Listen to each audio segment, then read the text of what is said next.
வணக்கம்.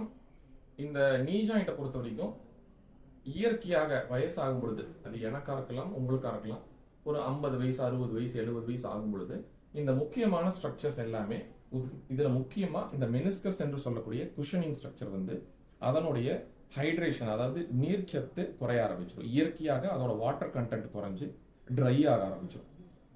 ஒரு டைம்ல என்ன ஆகுனா நடக்க நடக்க நடக்க நடக்க ஒரு 60, 65, 70 வயசு ஆகும் பொழுது இந்த மெனிஸ்கஸ்னு சொல்லக்கூடிய திக் ரப்பர் ஸ்ட்ரக்சர் ரொம்ப அப்படியே தேஞ்சு தேஞ்சு ரொம்ப ஃபிளாட் ஆகி அட் ஒன் பாயிண்ட்ல என்ன ஆகும்னா டோட்டலா ஈரோடு, அதாவது தேய்ந்து விடும். தேயும் பொழுது என்ன ஆகுனா இந்த போனுடைய ரா சர்ஃபேஸும் இந்த கீழே இருக்கிற டிபியா போனோட ரா சர்ஃபேஸும் அது ரெண்டு மட்டுமே மூமெண்ட்ல ரெண்டுமே உரச ஆரம்பிச்சுவிடும். ஸோ மெனிஸ்கஸ் அந்த இருந்த இடத்துல இருந்து ஈரோடாகி காணாமல் போகிவிடும். ஸோ இந்த ஸ்டேஜ் வரும் பொழுதுதான் மூட்டு தேய்மானம் என்று சொல்லக்கூடிய ஆஸ்டியோ ஆர்த்ரைட்டிஸ் என்று சொல்வோம். அந்த ஸ்டேஜ் வரும் பொழுது முழங்கால் வலி வேதனை வர ஆரம்பிக்கும். முழங்காலில் அசைவுகள் குறையும்.